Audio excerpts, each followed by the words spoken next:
Sanjeev Kumar auditorium ખાતે parenting ફેસ્ટિવલનું આયોજન કરવામાં આવ્યું હતું। આ ઉત્સવ જોઈને 1500 થી વધુ નંબરોએ લોગિન કર્યા હતા। કાર્યકર્તાઓએ દીપ પ્રગટાવીને કાર્યક્રમની શરૂઆત કરી હતી। આ કાર્યક્રમનું આયોજન ખૂબ જ કાળજીથી કરવામાં આવ્યું હતું। વર્ષનો છેલ્લો દિવસ હોવા છતાં હજારો લોકો પોતાના પરિવાર સાથે દેખાયા। બચ્ચાઓએ વિવિધ કૃત્યો કરીને આજ્ઞા પાલન કરવાનું શીખવ્યું હતું। કાર્યક્રમ હતો। મારું નામ જીતેન્દ્ર ટિમ્બડિયા છે। હું ગર્ભ સંસ્કાર અને પેરેન્ટિંગના એક્સપર્ટ તરીકે વિશ્વમાં સેવા કરું છું કે જેથી બાળક ગર્ભમાં હોય ત્યારથી 12 વર્ષનો થાય અને હવે તો પછી અમે 13 થી 25નો પણ કોર્સ બનાવવાના છીએ।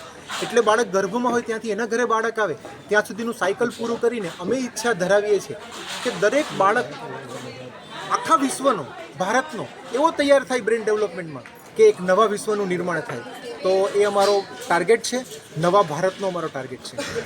અને આ જે મહોત્સવ આજે જે ઉજવાયો એ પેરેન્ટિંગ મહોત્સવ હતો। તો વસ્તુ કેવી છે કે પેરેન્ટિંગની સામે તમે જુઓ કે બાળકોમાં ખરાબ વસ્તુ આવે છે। ખરાબ વસ્તુ એટલી આકર્ષક રીતે પીરસાય છે ને, પણ પેરેન્ટિંગની વસ્તુ બહુ આકર્ષક રીતે નથી પીરસાતી। એટલે અમે લોકોએ વિચાર કર્યું કે બાળકનું ઘડતર કેવી રીતે કરવું જોઈએ એ વસ્તુ પણ આકર્ષક રીતે રજૂ થવી જોઈએ। એટલે અમે લોકોએ પેરેન્ટિંગના, બાળ ડેવલપમેન્ટના ડ્રામા રજૂ કર્યા, એકપાત્રીય અભિનય રજૂ કર્યા, વિડીયો શો રજૂ કર્યા, નૃત્યો રજૂ કર્યા અને આ બધા દ્વારા એક્ટિવિટી કરી અને આ બધા દ્વારા સારામાં સારી રીતે બાળકનો આપણે કેવી રીતે વિકાસ કરી શકીએ એનો આ કાર્યક્રમ હતો, જેનો સંજીવ કુમાર ઓડિટોરિયમમાં સુરતની અંદર 1100થી વધારે ખચોખીચ હોલ 31 તારીખે આ બધા પેરેન્ટ્સ જાગૃત છે। અમને એ બાબતનું બહુ ગૌરવ છે કે સુરતના પેરેન્ટ્સ 31 તારીખે બહુ જ જાગૃત છે અને એ આ કાર્યક્રમની અંદર ઇન્વોલ્વ થઈને પોતાના બાળકને ઉત્તમ રીતે ડેવલપ કરવા માંગે છે।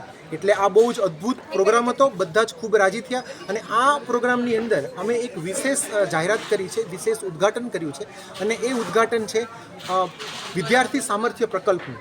એટલે બાળકના ડેવલપમેન્ટ માટે રોજ માતા પિતાએ કઈ એક્ટિવિટી એને કરાવવી જોઈએ, તો ₹1 રોજની 10 એક્ટિવિટી અમે આપશું। રાત્રે 12 વાગે એક્ટિવિટી ચેન્જ થઈ જશે। ₹1 રોજની 10 એક્ટિવિટી આપશું પેરેન્ટિંગની।